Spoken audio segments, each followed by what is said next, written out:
There's a story in the Bible about God providing manna from heaven, food to sustain the Israelites while they were wandering in the wilderness. But it never said specifically what it was. What was this manna from heaven? When I asked that question, I had no idea how much my life was about to change.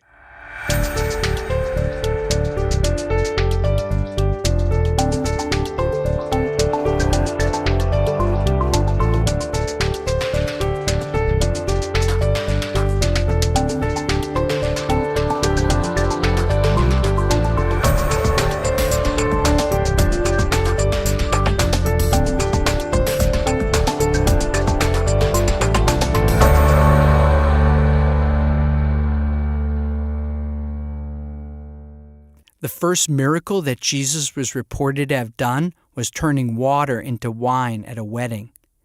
The story goes that they ran out of wine, and Jesus put a portion of the manna into the water that they boiled as tea. He told the waiters to pass it out as wine. So I call up Deepak, and I said, Deepak, I got to talk to you. I just found some stuff in the Bible that's not making any sense. I think I found some psychedelics in there. I think there's meditation. What do you think? And he's quiet on the phone. And I was like, Deepak, are you there? And he's like, yeah. He said, where'd you find this exactly? Send me what you're talking to me about. What do you want to do, Deepak? What should we do about this? You want to write something up? And Deepak was like, this is too important.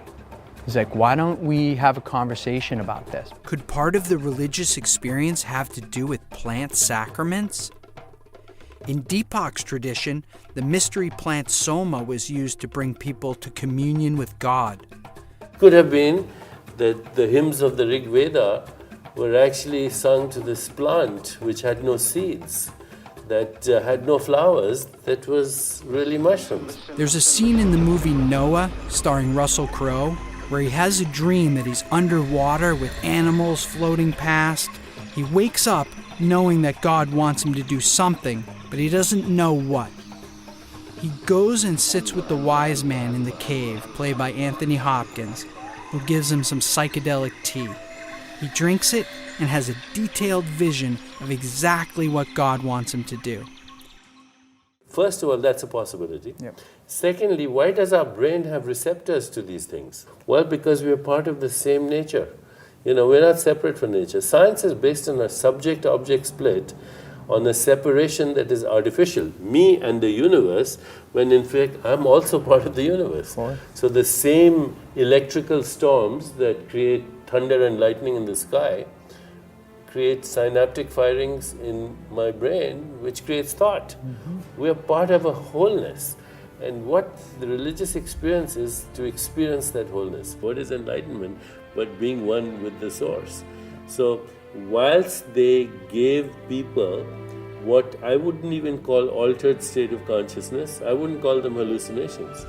They help people break out of the everyday hallucination of separation and to the reality of truth. And whether they did it through wine or manna or soma, who cares? It doesn't even make any sense. How could these ancient plants that connect you to God be somehow taken out? Could these plants be the ancient wisdom that we need for our modern problems? What we call today everyday reality, which we take for normal, okay? Mm-hmm. There's war, there's terrorism, there's global warming, there's social injustice. 50% of the world lives on less than $2 a day. The environment is totally screwed up. And we say this is normal. Yeah. It's psychotic, right? And it's psychotic because we have created it. What do you think it would take to break through that boundary at this point? I mean, here we are in this 21st century. Let's have a party. We'll bring everybody down to Peru and enlighten them. Yeah, and put some in the pot and let's drink it. Amen. Amen. Did Deepak Chopra just tell me to go down to Peru and drink ayahuasca tea, one of the most powerful psychedelics known to man? Still dazed by what Deepak had recommended, I bumped into our friend Jerry, who had generously loaned us his beach house for the interview. I was curious what he thought about what Deepak said. I didn't realize at the time, but Jerry's world was spinning out of control. Despite having sold his company for almost $100 million, Jerry was abusing drugs, drinking a lot of alcohol, his family was in shambles, and he was basically trying to kill himself slowly. More than I realized, Deepak's words were really sinking in. At this point, you might be wondering who this Zappy guy is. Let me tell you a little bit about myself. I'd done everything society told me to do. Go to school, get a job, make a bunch of money, fall in love, start a family. I was living the American dream. I bought beer.com for $80,000. A few months later, I sold it for $7 million. Here I am starring in my own Super Bowl ad. Life was becoming very surreal. Even though I had it all, my conversation with Deepak made it clear that there were other experiences that I needed to have. The value that I place on the experience is more important to me. So I always felt like I'd rather have a passport full of stamps than a house of a certain type. It occurred to me that, like most people, I'd been searching for happiness outside of myself, and I was having the realization that I might never be truly happy unless I went inside my own mind to look for some answers. Albert Einstein famously said, "You can't fix a problem with the same consciousness or thinking that got you into the situation." What this meant to me was that if I wanted to solve a problem in my life, or if we as a society wanted to solve some of the big problems we have, like violence, eco-destruction, addiction, depression, we needed to change our collective consciousness. Could society use some of these ancient techniques for its modern problems? I was inspired by people who came before me that seemingly had it all, but chose to take the risk of going inside their own minds. These people were what I would call psychonauts, sailors of the mind. And I saw that these people were going inside their minds and exploring inside their minds as part of what they wound up doing. And I thought, wow, I have to do that.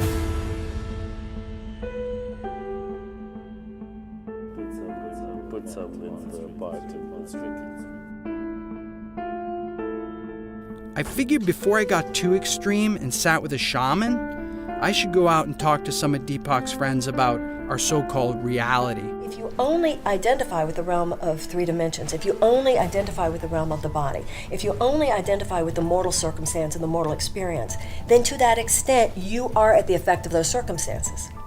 Faith is standing on the conviction, standing on the knowledge and the conviction. There's something way bigger going on here. What we see is only a small portion of the total reality. See, we have 3 states: waking, dreaming, and sleeping. But beyond that, there is a state where it's neither of these 3. But there is a restful alertness that dawns deep within.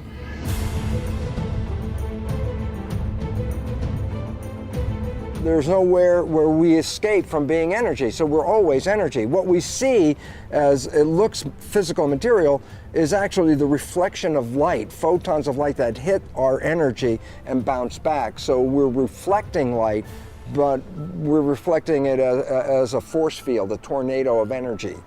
If we can stand within the unreal world, the ultimate unreal, that appears real, that seems limited by the laws of time and space, and yet have faith in the realm beyond, that literally invokes that realm into being.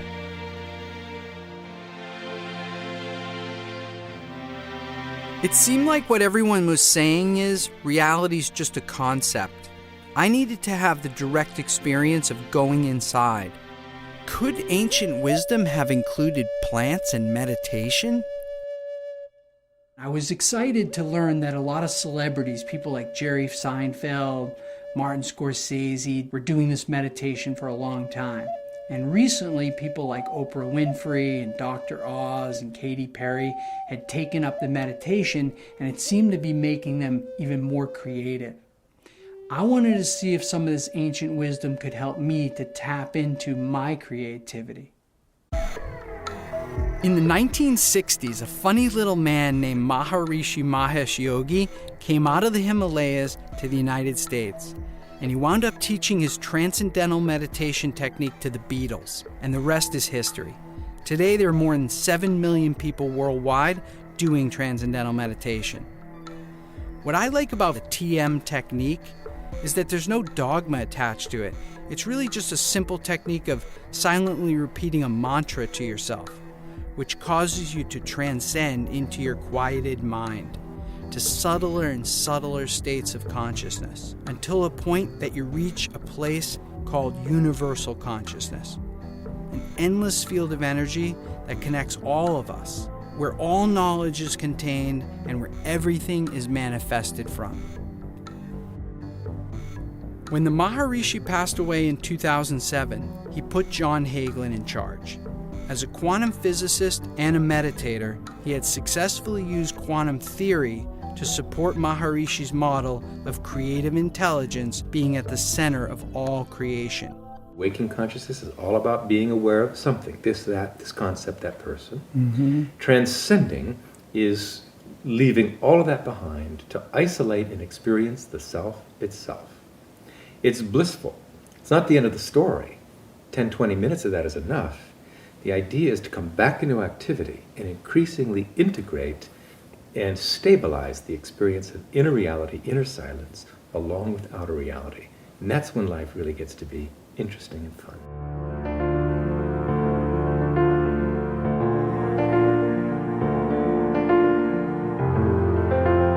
The mind has two aspects to it. It's the brain, this which is very concrete, you can measure it, you can touch it, but it's interacting with this field of consciousness. And what they come together is our individual self, our individual personality. And that's what most people think they are. I'm 5'11", I have this education, I'm this part in society, I have this amount of money. But it's not fundamentally who you are.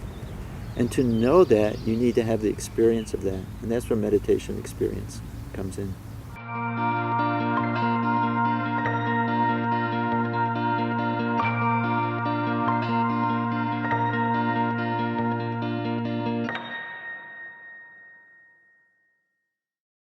It was found that square root of 1% in some cities here and there, and it does create positivity in the atmosphere, in the tendencies of the people. What excited me about this was that if we wanted to change global consciousness, we only needed a critical mass of people tapped in. When I found in the Bible verses that said, "Be still and know that I'm God. The kingdom of heaven is within." That's what the meditators are saying. It's so obvious, it's right there. The Bible is saying, meditate. These days, religious affiliation is shrinking.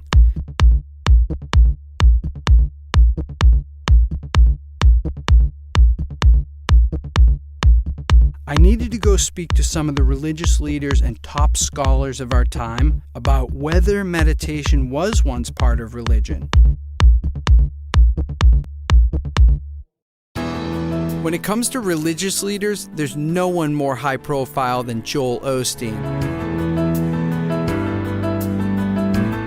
I wanted to ask Joel what he thought the manna from heaven was. I've always thought that it was like bread, like a mushroom or something. That's what I heard.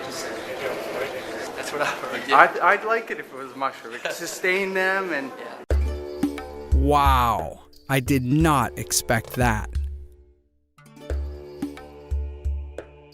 Bible descriptions from Moses and Jesus sound more like mushrooms than bread. In fact, every other miracle that Jesus is reported to have done was after they drank the mushroom tea. St. Mark's Basilica in Venice, Italy. Here's all the disciples, here's Jesus, and giant mushrooms behind him. Oh, very cool, yeah. So, got Jesus over here with these giant mushrooms behind him, planted. Jesus with the giant mushrooms behind him.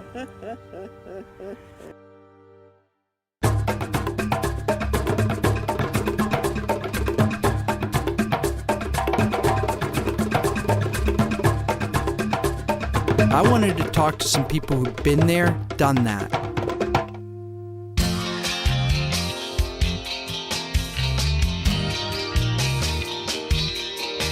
I've probably had as much psychedelics as anyone alive. When you fall away for a minute, something happens. That's actually the beginning. And now you have to relearn the world just like you were a baby. What I found makes ayahuasca very special, number one, is it's the only mind-altering substance that needs more than one substance. And the other fact that's interesting is that both of these substances, the MAO, which is harmaline or tetrahydroharmalol, or the DMT, both of these substances are produced in every mammalian nervous system. So there are substances that our body produces.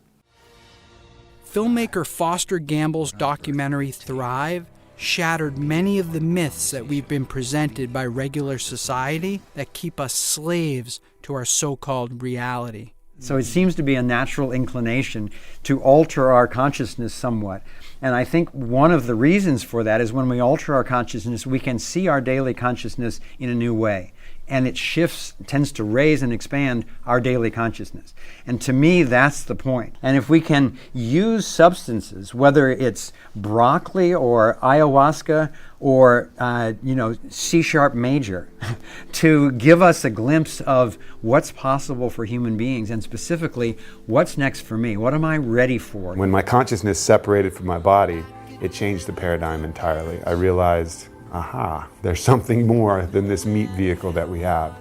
And that one realization set me off writing all night furiously until the dawn, and it just reevaluated my whole philosophy. And from that point on, I've been on a journey of experiential spirituality, finding the answers myself, and the plants have been the greatest teachers in that quest. Many times there's a huge benefit with one experience because it really gets to the core of what's been happening. So it's almost like 10 years of therapy in 7 hours. Kundalini yoga icon Gurmukh teaches many celebrities how to journey inside using the Kundalini technique. She had her own experience with mind-altering energies. I do not regret anything I've ever done. People say, I did drugs. I say, well, so what? It got you here. Forget it. I've met other people that I wish they had because I feel they can't go through the barrier. They can't go into that sixth dimension. However you want to look at it, it's going to be the unknown, and you have a choice, fear or faith. Faith that you're going to come out all right, that the lessons are going to be valuable, and that the medicine will guide you, or fear that something else is going to happen. It's going to be the unknown either way, so might as well choose faith. There are times in life where through different means, and God works in mysterious ways, we're shown the mountaintop. It's like through grace. It's like the hand of God lifts us up and just shows us the mountain. I owe a definite debt of gratitude to my experience with various substances. I can't endorse it unless you're at a certain space, in a certain environment, with certain true healers, because it can run havoc, just like LSD did. They are powerful, transformational tools and have to be respected. And if you approach them with enough humility and respect, I tend to believe you'll be fine with them. People are afraid that when they go down there and do these medicines, they're going to lose the things that they love the most about themselves.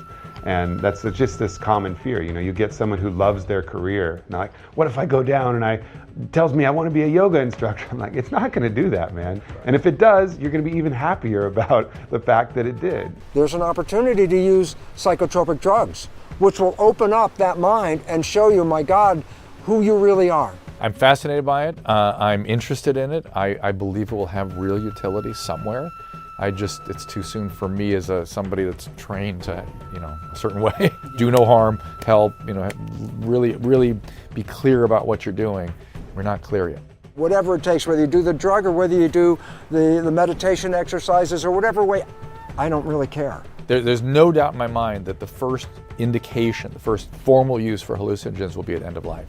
Because it's clear what I'm reading and seeing in the research is that it improves our ability to be connected with something and feel okay about the dying process. And God knows we need help with that in this country. The traditional psychological model or the traditional medical model, it usually takes years and years and years of therapy and years of intervention and working with a team of experts to get even just a little progress in someone's life.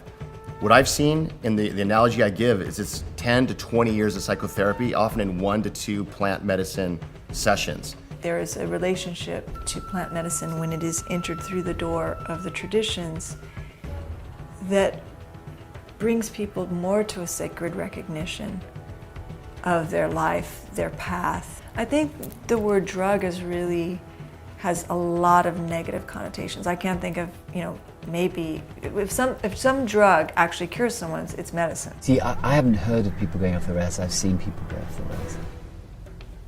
Before I took the final leap, I needed to hear it from a psychedelic badass.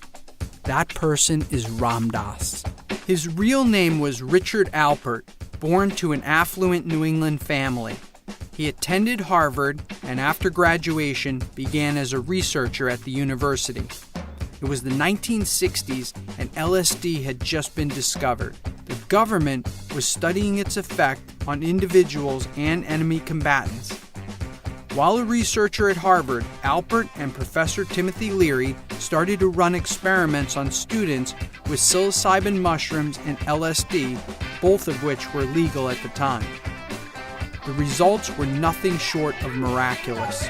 Users were reporting that they were having life-changing experiences, including a study that showed that 60% of alcoholics that were given 1 dose of psilocybin mushrooms in the right set and setting were never alcoholics again.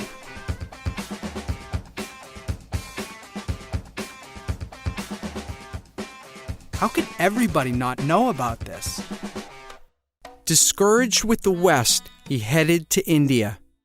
His guru named him Ram Dass, and when he came back to the United States and published his book, Be Here Now, he was followed around by massive groups of young people. If anybody has the right intent to want to go to their own spiritual insides, the psychedelics are wonderful for them. Wonderful. Would you recommend that somebody Yes. looking? Yes. So seekers should go find a shaman. Sure. And go down and... Sure. That was it. I was going to gather up a group of friends who wanted to take the risk and go as deep into our minds as humanly possible.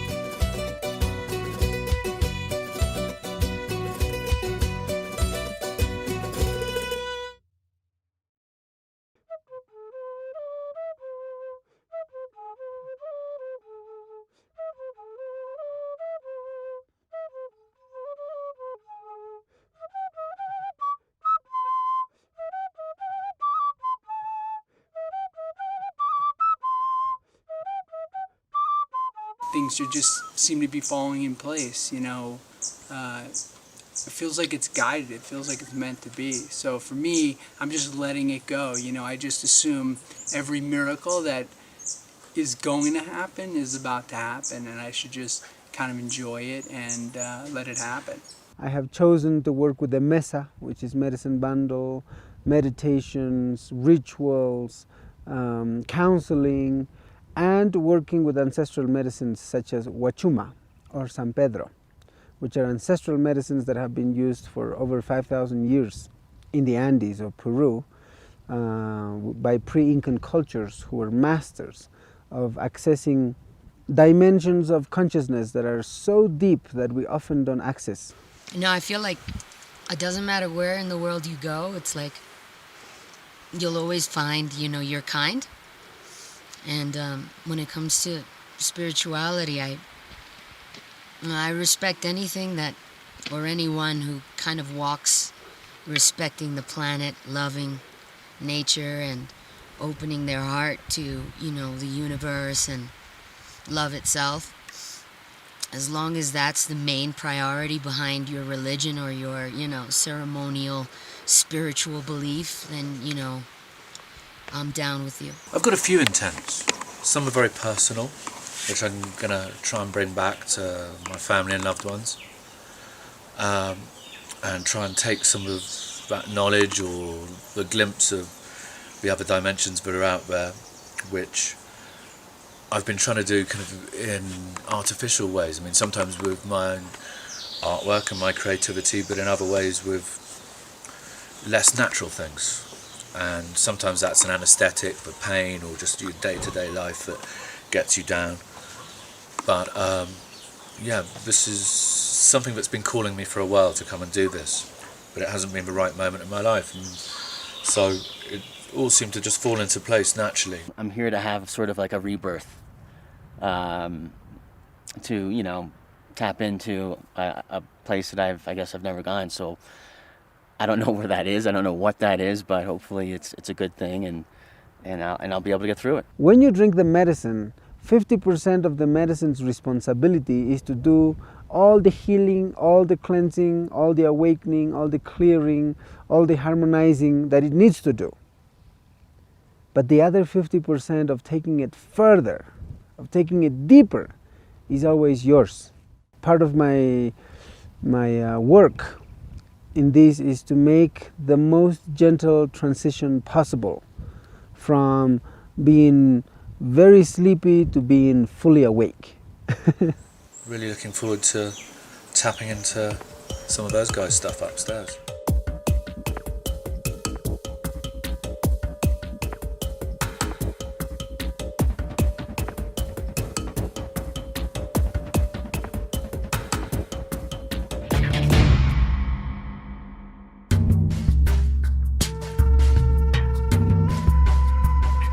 The San Pedro trip was gnarly. It was really insane because Freddie Puma, the shaman that introduced us to the catalyst to a spiritual journey, which was the San Pedro, the drink. He so in tune, that guy. And I recall, being at the top of the mountain, at this plateau where we all, we're just so tired from this massive, high altitude trek, and we're finally, getting some air, and you're looking off at these amazing clouds that are flying right at you, and you're at the precipice of this mountaintop, and you see hundreds of feet below you, and I got this enormous sorrow that I was just overwhelmed with. And the sorrow that consumed me was something that I've been carrying for many years, kind of like a little rebellious anger, like, why am I here? Like, Dad, I didn't knock on your balls, to come out into this, universe kind of anger that I've been holding since I was a teenager, you know what I mean? Why stay in the chaos? Why suffer? Why struggle? When you can liberate all of that and be of higher service while being gentle on yourself. I know that you need your ups and downs so that you can be human and enjoy life and transition, because it's part of the beauty of existence is to be sad and enjoy happiness. You need to know both sides. But this overwhelming sadness wasn't mine. It didn't belong to me. Ever since I was a little kid, it didn't belong to me. It's not mine. I'm a passenger, like Iggy Pop says, you know what I mean? I'm here to ride this, and in a respectful way, respect everything that I come across, and, walk my path with love, and, say goodbye after my journey's done. And he came out, and I felt this warm energy behind me, and there he was, while I was on the rock, overlooking the clouds that are flying towards me. I was crying, And he touched my shoulder and he said, "It's not yours. Let it go."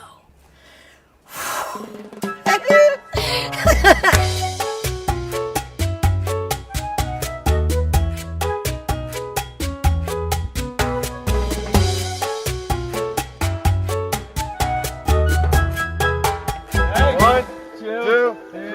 All right.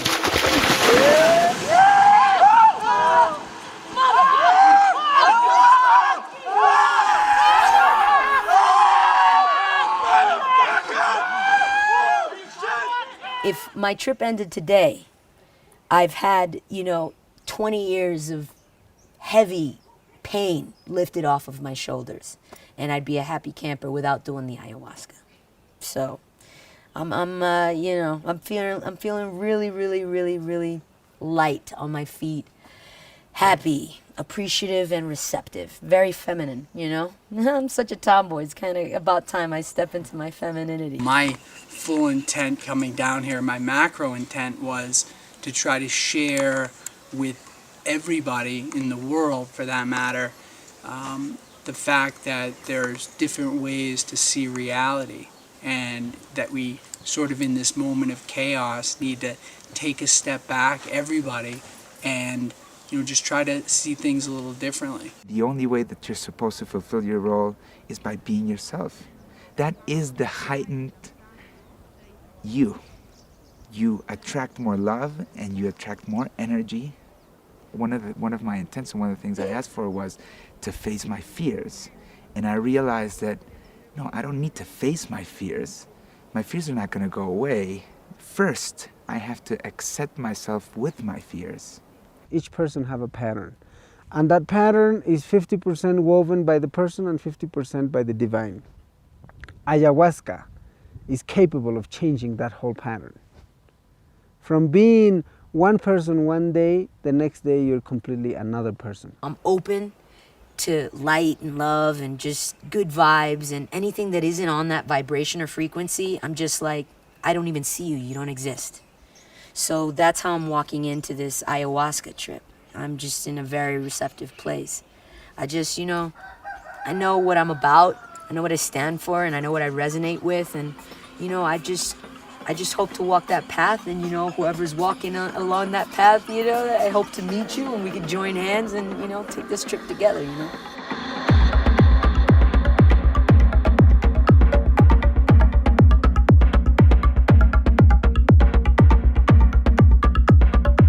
It happened for me in my ayahuasca experience when I was sitting there and I realized that I had just died.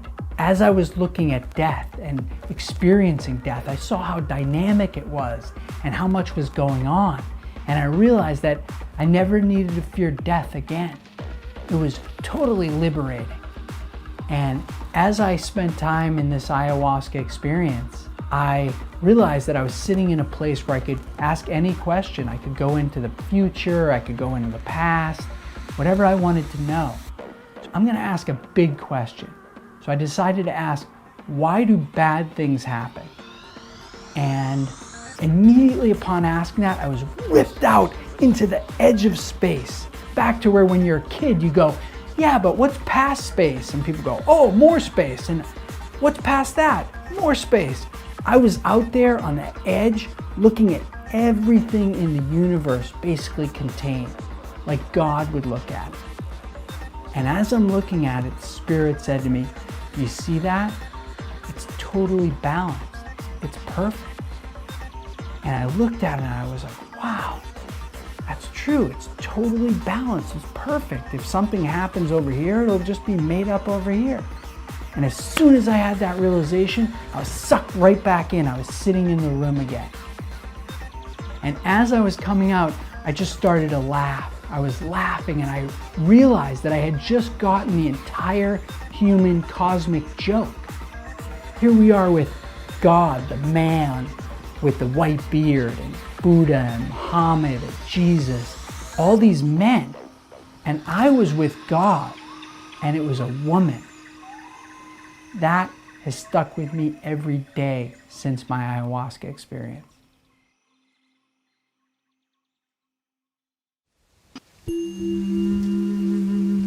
Well, for me, ingesting the medicine was a destruction of everything I've ever known, everything I've ever believed in, everything I ever thought was true. I tried to reason it for a while, the 2 days after, try to reason the idea that it's a hallucinogenic drug, Michelle. It just, it takes things from your subconscious and projects them. There's absolutely no way that there's any truth in what you envisioned.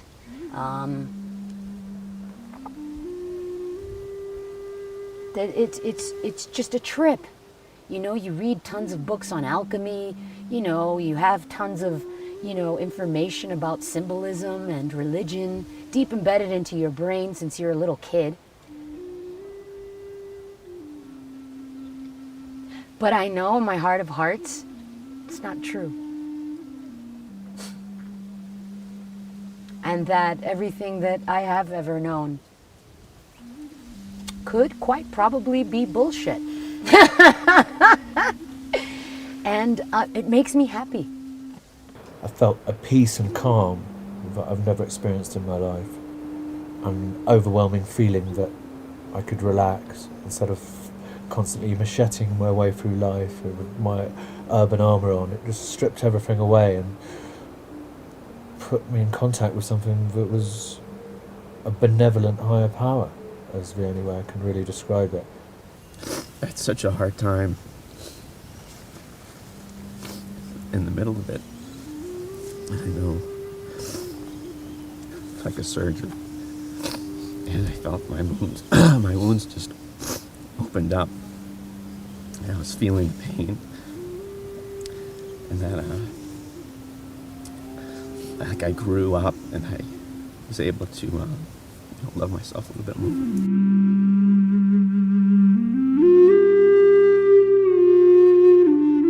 Once I got through that hard part, or the part that I needed to get out, it was just definitely the best life-changing experience that I've ever been through. When people access these medicines, they need to access with full love, with full willpower. Otherwise, they need to find other ways. People will transcend anyways. Now is the time. And these medicines are major assistants, major helpers, major masters, assisting this process of transition for humanity from one level of consciousness to a higher level of consciousness. I've lost a lot of anger, a lot of hatred, and a lot of, if you're an asshole, be an asshole. It's your fate. You know what I mean? Like, I'm easy now. Like, I'm not angry anymore at all the mean people in the world, Because I accept that they're part of it, and it's all good, you know what I mean? It's not my walk, but, do your thing, and I respect your path. But don't come near me with your evil energy, because I'll knock you the fuck out.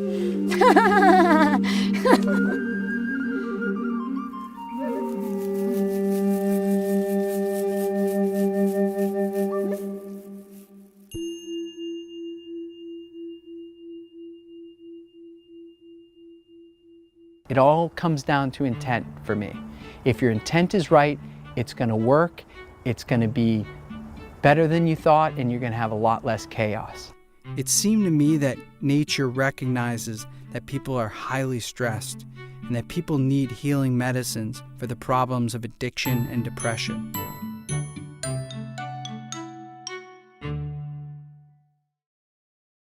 I kept looking for ways to transcend on a daily basis, and I was introduced to Sri Sri Ravi Shankar and his breathing technique called Sudarshan Kriya. The technique is being done by millions of people, including prisoners and inner city youth who've been trained by Sri Sri to use the technique to overcome their physical environment and give themselves internal strength. Sri Sri's logic goes that when we're born, we draw in our first breath, and when we die, we let out our final breath. But most people think nothing of it in between, when in fact, breathing may be our most valuable capability. Breath is an important tool, For every emotion, there is a particular rhythm in the breath. And if we attend to the breath by manipulating your own breath, you can slip into the altered state of consciousness. at will.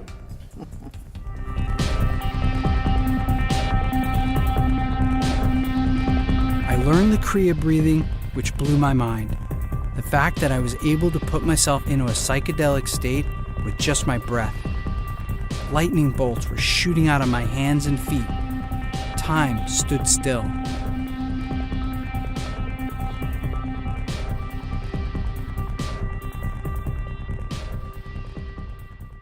I continued to get together with my friends to talk about our experience and how we were integrating our psychonaut training into our lives. There's a whole group of scientists, very few, but enough, who are saying maybe brain doesn't produce consciousness, maybe brain filters consciousness. You're saying we're transmitters? You're transmitters. Cool. And what you're transmitters of is that infinite potential that you spoke of, that field of possibilities. And so when you start to break down the boundaries, then all that's left is the infinite.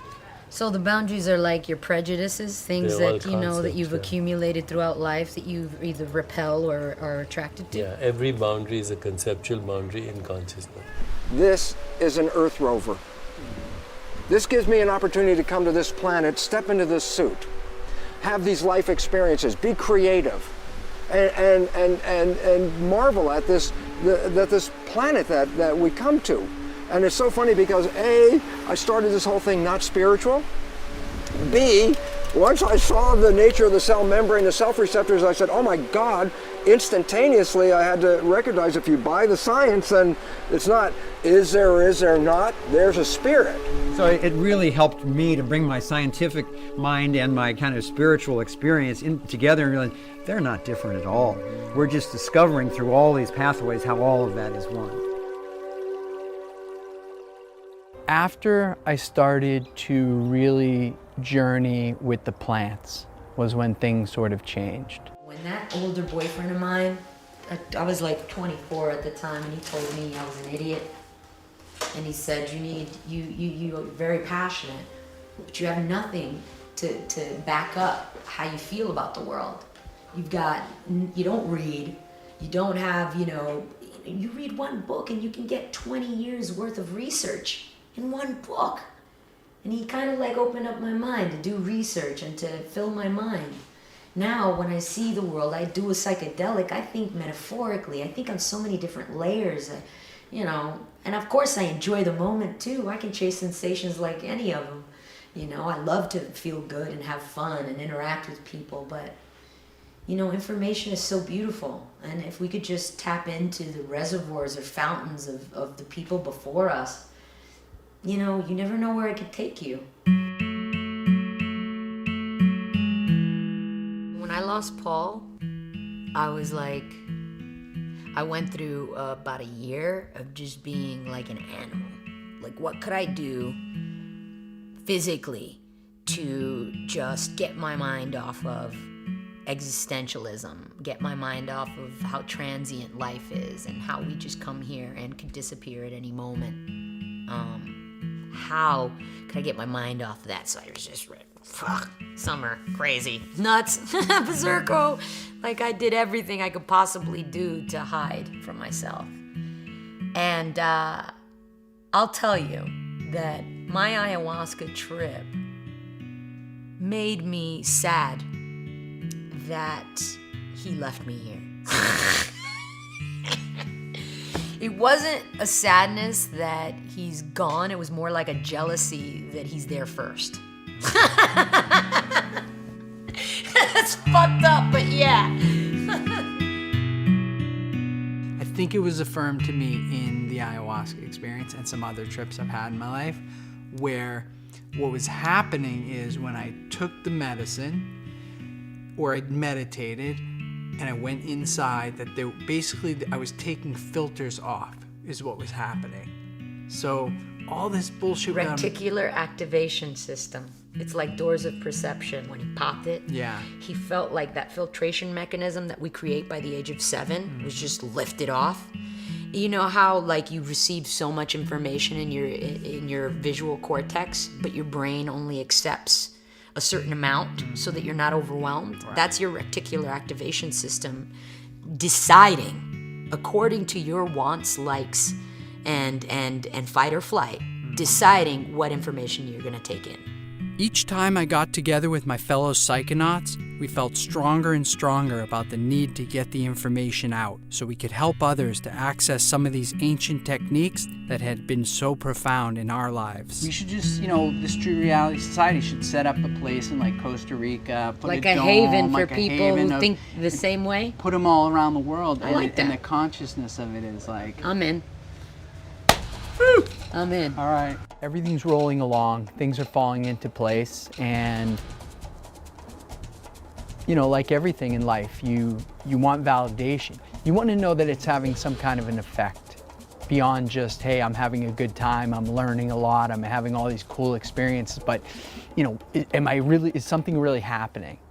And I was looking for some kind of sign that, it was making a difference, because I couldn't see what the difference was, and other than my own friends and people around me. So I was kind of thinking, God, give me a sign here that, this is making a difference, that there's something to it. And then the phone call came from Jerry, who I hadn't seen since we shot with Deepak in his apartment years earlier.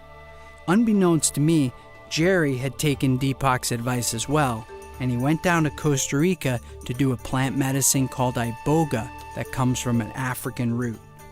It's the strongest psychedelic known to man, and Jerry was taking it to see if he could break his addiction.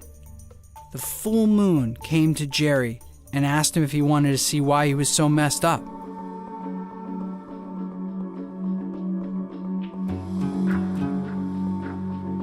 Because of my life, I had like addiction issues, tons of women issues, ego issues out the gazoo, smoking, drinking, you name it, I was a fan, right? So I said, what's wrong with me? And so what happened then is that my body went to a house that I hadn't seen in 48 years. It was my grandfather's house in Scranton, Pennsylvania. And at the front of the house, like 3-year-old me is going like this to me. He's like waving me in.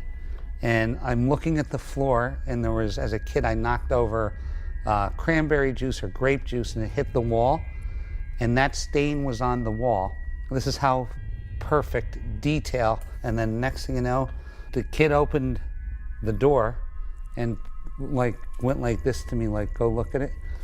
And my grandfather was sexually molesting me, and I was 3.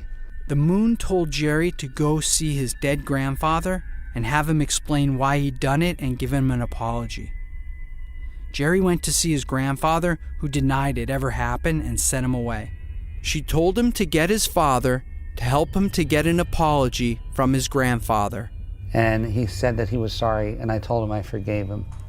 And even though he wouldn't do anything for me. And then the shaman goes, hey, go to the moon. So I went to the moon, back to the moon, and I said, Mrs. Moon, what can you do for me? And she said, open your chest. And I went like this, and my heart was in there. And the moon took my heart out and washed it. And I said, what? The shaman saying, what is she doing? I said, she's washing it like this, like, because she has hands, right? Crazy, but truth. She's washing it. And I said, what should I do with it, to the shaman? He said, have her put it in your left hand. I said, Mrs. Moon, would you put it in my left hand? And she put it in my left hand. And I said, what do you want me to do with it? He goes, put it in your chest. And I went to put it in my chest, and it got here, and it was black again. So it only stayed pink for 5 seconds. And I said, I'm not putting this thing in me because it's shit. It's terrible. And he said, ask her for a new one. So I said, Mrs. Moon, could I please have a new heart? And she said, yeah. And then she gave me this new heart. And then I said, what do you want me to do with it? She said, put it in your left hand, put it in your chest. And then the next day, I was a different guy. He hasn't touched drugs since, and he's able to have a drink socially without needing to get drunk. He's reunited with his family, and for the first time, he's in a real relationship. The first time I was invited to do plant medicine, I thought the person was crazy. I was like, you're gonna take a drug to get spiritual? I don't think so. And I wanted nothing to do with it, and it freaked me out. You know, my mom's a meth addict, and I was a meditator.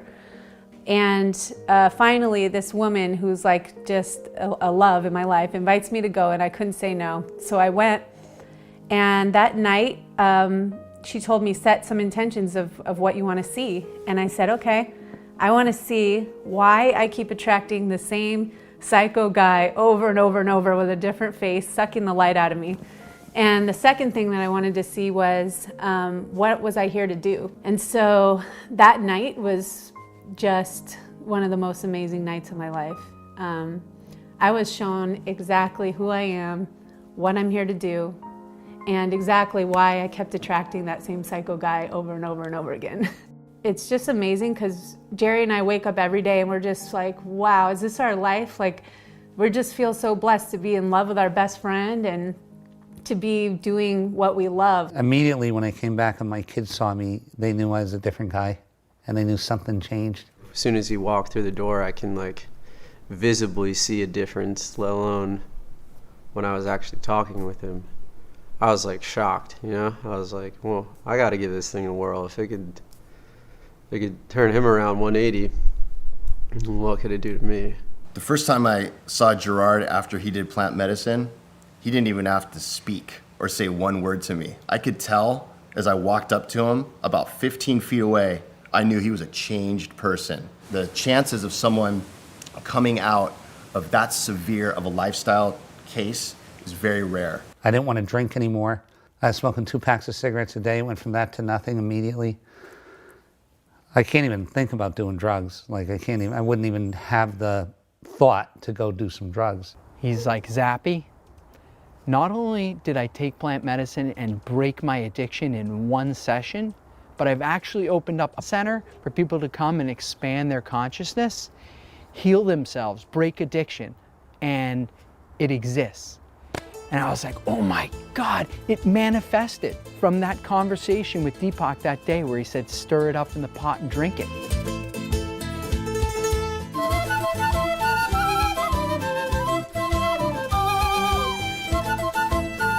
The moon told me, and this sounds so ridiculously crazy, but told me to go buy a center and to make it a plant-based center. Told me what building to buy, told me what to pay for it, told me how to treat my girlfriend, told me how to treat my children, told me that everything would be okay. His place is called Rhythmia. And where is it? Should set up a place in like Costa Rica. This was the miracle I needed. This place had manifested out of that single conversation and the desire to help people break the wiring. The first ever clinic where people can go to expand their consciousness and heal themselves. While you're at Rhythmia, you can receive counseling and spiritual development, including a program developed specifically for Rhythmia by Reverend Michael Beckwith called The Answer Is You. It's a consciousness expanding program that allows people to, 1, take 100% responsibility for their own life, come out of the shame and blame game, blaming others. 2, it moves you through a period of forgiving yourself and forgiving all others so that you can be clean inside. 3, you begin to embrace the vibration of intentionality, having an intention or a direction of how you want your life to be. You have to choose this. If we don't choose it, then the undertow of the human society is choosing for you. Going to a place like, what's being created at Rhythmia is a place where you can literally just come back to life's rhythm. The miracle that you're going to get is that you're going to get the real truth. And the truth is that we are all of us connected from the same thing. And that love is the thing that holds us all together. And when you get to that truth, that's the whole thing that you've been running from your whole life, is that one truth. And then you come and you come to a place like this and you get to see that that's the truth, then there's the miracle. And then you can walk away and go, you know what? You know, I lost everything this weekend or this week, but I gained my life. And what more could you ask for in a vacation?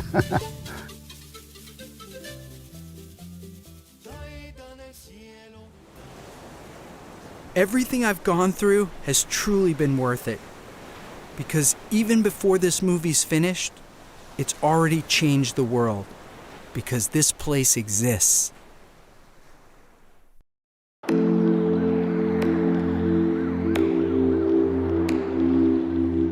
Every act that comes from purpose is supported by nature and has the potential to change things in ways you could have never dreamed of.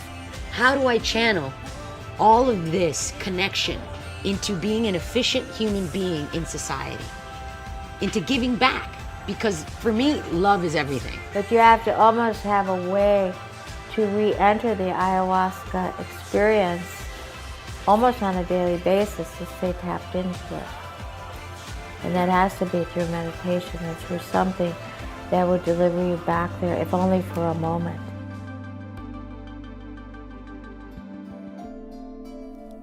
All of us had life-changing experiences. So the question is, how could these incredible plant energies be illegal today to consume or even to study?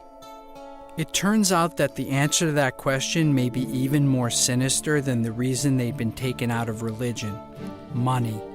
The pharmaceutical companies are only interested in selling their patented petroleum-based medications that people need to take for the rest of their lives. These drugs do not cure, but only mask the symptoms and have significant negative side effects. Here I am, living my entire life sustained by plants. I'm eating vegetarian, and my day job is bringing out a plant-based formula to help people with addiction. I owe everything to these ancient tools.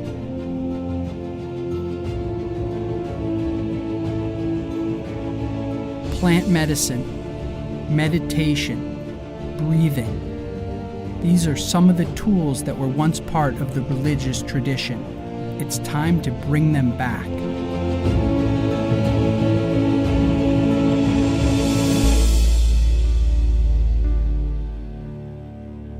We started the True Reality Society to create a peace army to counteract mass violence in the world and to bring together people who believe in the importance of going inside their minds.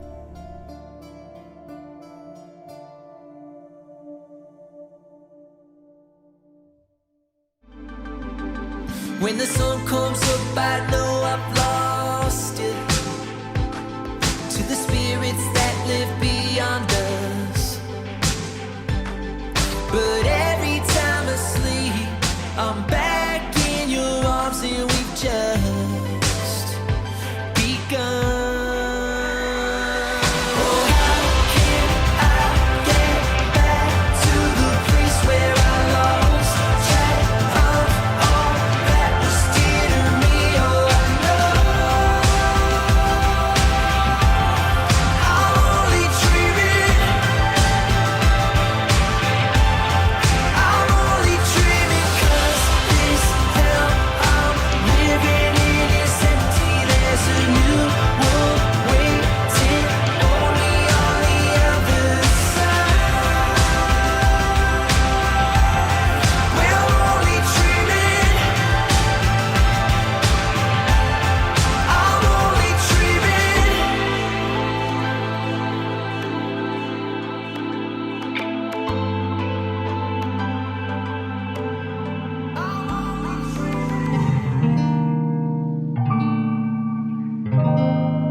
shall shine a light.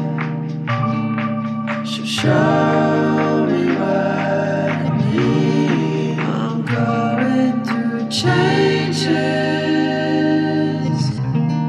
always changing faces. I'm going through phases. I'm going through changes.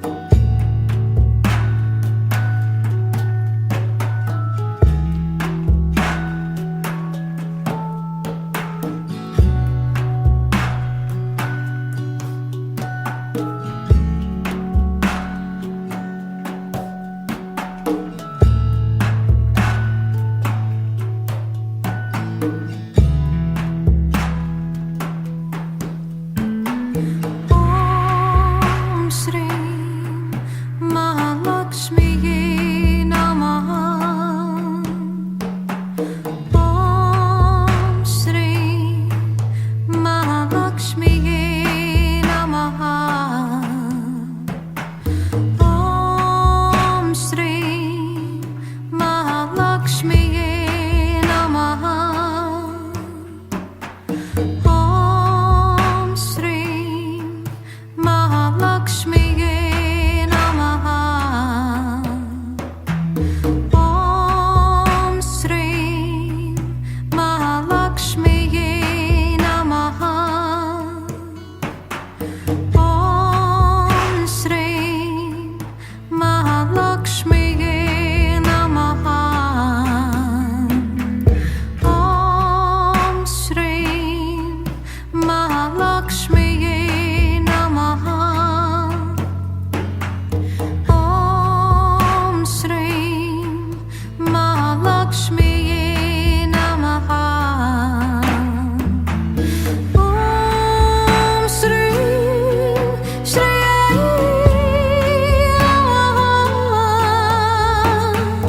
Om Shri Shri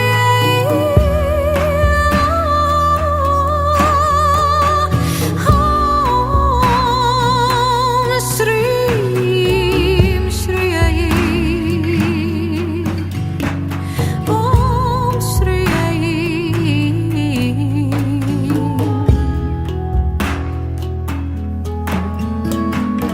Om Shri Mahalakshmi Namaha.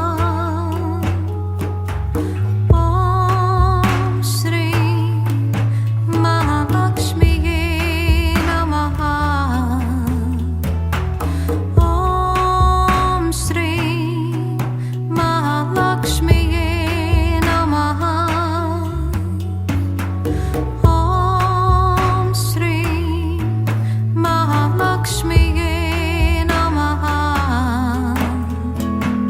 Om Shri Mahalakshmi Namaha. Om Shri Mahalakshmi Namaha. Om Shri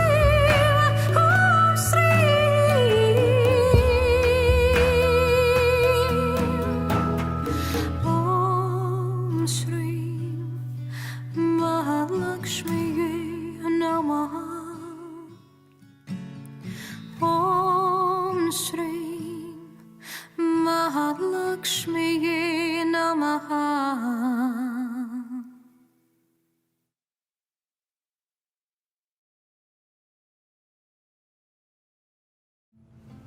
Breathe in slowly and then breathe out slowly. On the in breath, perhaps having the thought peace. And on the out breath, the thought joy, peace. On the in breath and joy on the out breath.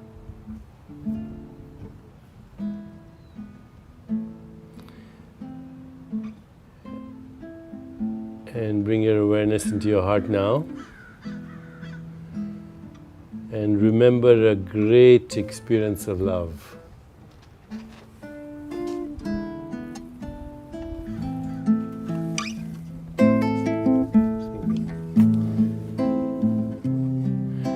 Remember a great experience of compassion. A great experience of joy.